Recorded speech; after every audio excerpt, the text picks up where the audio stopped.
Cher Nicolas, alors là, on va faire un grand écart. On va partir dans d'autres sphères. Je vais vous donner, pour changer les slides tout à l'heure, pour votre présentation de ce projet qui fait écho. On en parlait, et on n'arrêtera pas d'en parler, je pense, mais aujourd'hui, l'an prochain, dans 2 ans, on va voir arriver de nouveaux acteurs dans ces journées dédiées à l'hydrogène, de nouvelles filières, de nouvelles activités qui se posent la question, comme ça a été le cas en 2019 pour la filière du cognac, de lancer des appels à projets distillation durable qui mettaient, alors c'est peut-être pas le cas des activités, des actions que vous avez prises après avec Enessi, mais qui montrent que toute une filière se pose la question, évidemment, de sa feuille de route à venir et de la décarbonation de ses activités. Alors et il n'aura pas le temps de le présenter, donc je vais juste parler d'Enessi et de ces 250 ans de tradition qui vont évidemment impacter nos débats, mais pour voir que finalement vous apportez une innovation avec Bulan et qu'elle a rencontré son marché avec les acteurs d'Enessi. Est-ce que vous pouvez, Nicolas, nous redonner les contours de ce qu'est Bulan et de ce que vous proposez pour ces acteurs, notamment pour le marché de la distillerie, mais on verra qu'il y a peut-être d'autres marchés qui s'ouvrent. Avec plaisir. Merci Thomas, merci France Hydrogène pour cette tribune. Gloria, Valérie, je suis ravi. Est-ce que Félix Pouyanné est en... Il est là, il est derrière nous, on le voit à l'écran. Bonjour Félix. Alors, effectivement, donc, pour nous présenter rapidement, donc, on a fondé la société Bulan, qui est basée à Montpellier. On est fabricant français d'électrolyseurs dédiés aux applications de combustion. Donc nos axes à nous, c'est de développer une technologie d'électrolyse française. Et on va peut-être le voir avec vos slides, parce que je crois on reprendra Monsieur Pouyanné juste après, et on va passer sur vos slides. Tout à fait. Exactement. Qui vise en fait un objectif. Donc le premier axe, c'est l'usage. Ça a été dit tout à l'heure par Gloria et Valérie. Quand on parle de e-molécules, quand on parle de e-gaz ou de e-fuel, le gros avantage de considérer l'hydrogène sous cet axe, c'est qu'en réalité, il est déjà compatible à un usage. Donc, quand on s'est concentré, nous, sur la chaleur, la production de chaleur avec de l'hydrogène, eh bien, c'est tout simplement parce qu'on s'est rappelé que la chaleur, c'est la moitié de l'énergie consommée par l'industrie. Pour produire de la chaleur, qu'il y a des millions de brûleurs qui sont utilisés chaque jour, qui émettent énormément de CO2, et qu'en réalité, l'hydrogène est tout à fait capable de venir se substituer aux fossiles dans ces usages-là. Donc, deuxième axe de travail, ça a été de développer une technologie d'électrolyse un peu spécifique qui a la particularité d'être couplable, qui vient se plugger en fait sur le brûleur, que ce soit un chalumeau, un brûleur pour une distillerie ou une chaudière, pour prononcer un mot un peu compliqué. Et bien simplement en considérant que le problème n'est pas la combustion, mais que c'est le combustible, et qu'en changeant la nature du combustible, on peut continuer à utiliser le système thermodynamique qui en fait rend le service. Donc cette technologie a été développée avec plusieurs partenariats dont le CNRS à Montpellier. On l'a mise en marché en 2014-2015. On a depuis mis sur le marché près de 2000 électrolyseurs dans 12 pays européens. On a une capacité de à peu près 7 MW d'électrolyseurs déployés. Voilà, on n'est pas très connu parce qu'on a voulu rester un peu caché dans notre... là c'est raté là. Voilà, dans notre singularité. Et le troisième axe pour finir cette introduction, c'est l'axe du décentralisé. Le décentralisé qui en fait, et ce panel en est l'illustration, et merci pour ça, est tout à fait compatible à l'hydrogène qui viendra de l'infrastructure. C'est-à-dire que si nous travaillons aux côtés de l'usage et la maison NSI qui est parmi nous aujourd'hui, et je les remercie, va donner son point de vue sur le sujet.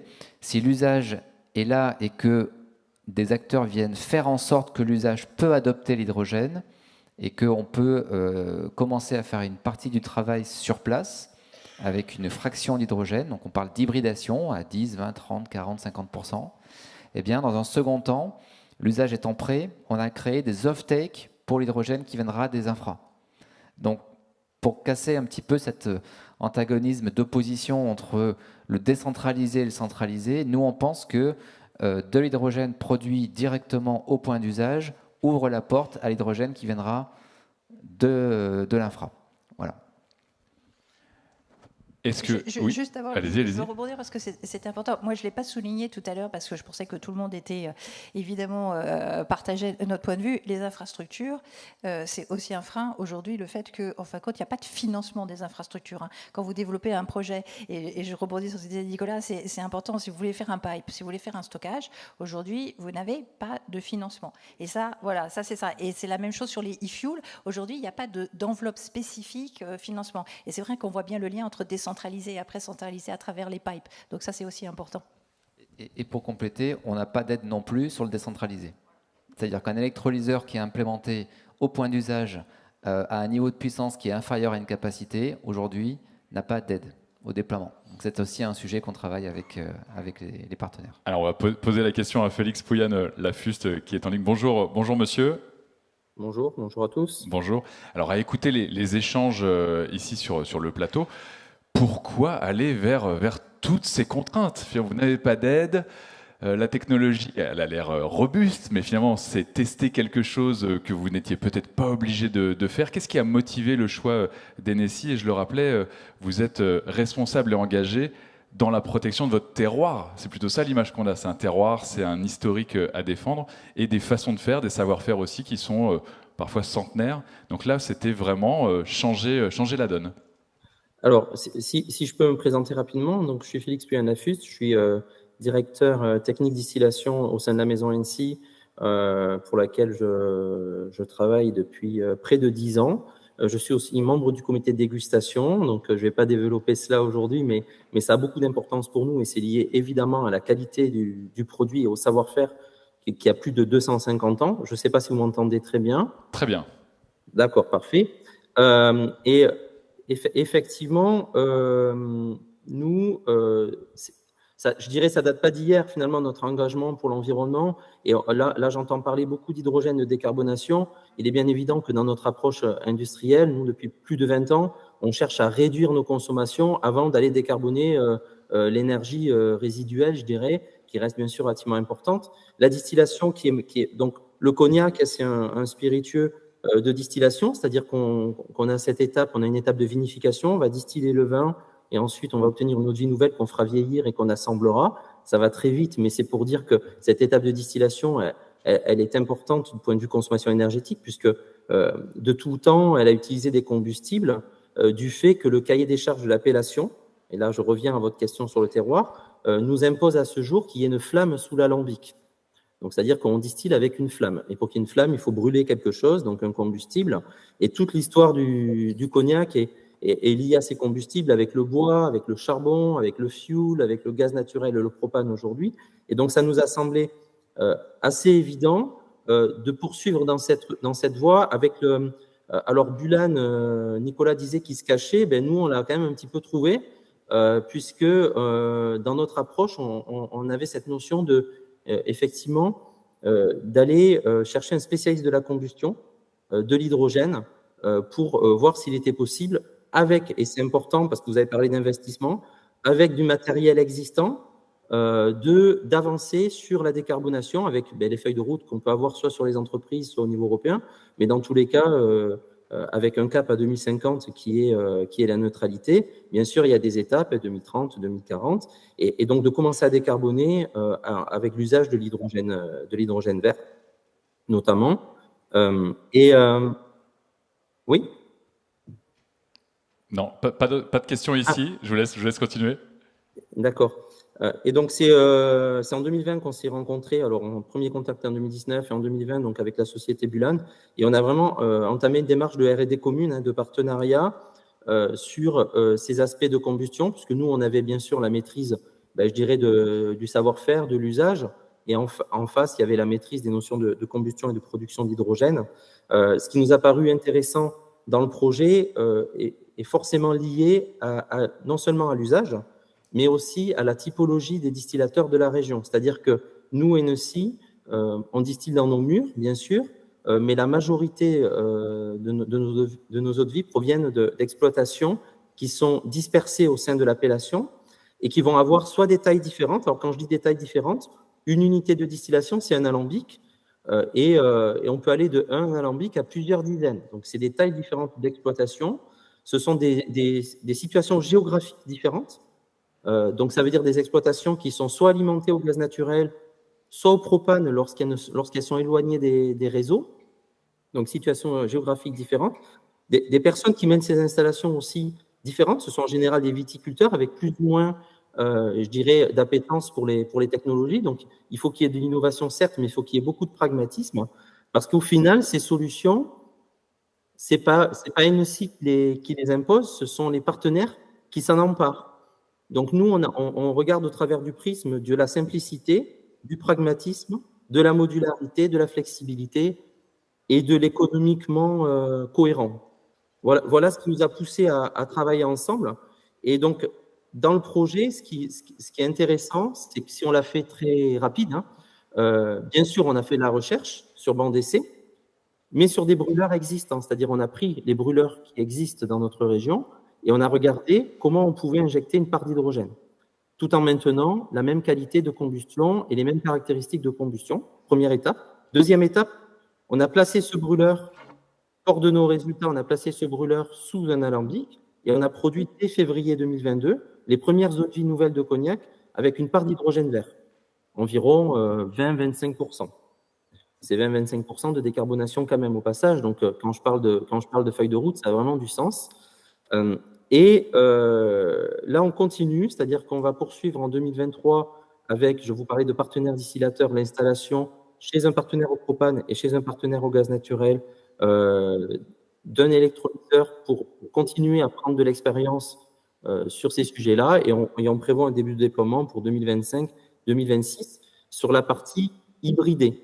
En parallèle, on travaille bien sûr sur le vert 100% hydrogène, je le formule comme ça, qui nécessitera là forcément un peu plus de changement d'équipement. Mais bon, vous voyez, c'est une approche qui est assez simple, qui est pragmatique, et c'est ce qui fait qu'on est allé vers Bulan. Et bien sûr, on travaille aussi sur d'autres solutions, parce que toutes ces solutions sont compatibles. Si je prenais qu'un exemple, rapidement, nos distilleries sont reliées au gaz naturel, ont basculé en contrat 100% biométhane. Et donc, c'est une solution totalement compatible, donc qui a fait moins 80% sur le bilan carbone, mais qui est totalement compatible avec l'injection de 20% d'hydrogène. Voilà, c'est simplement très rapidement.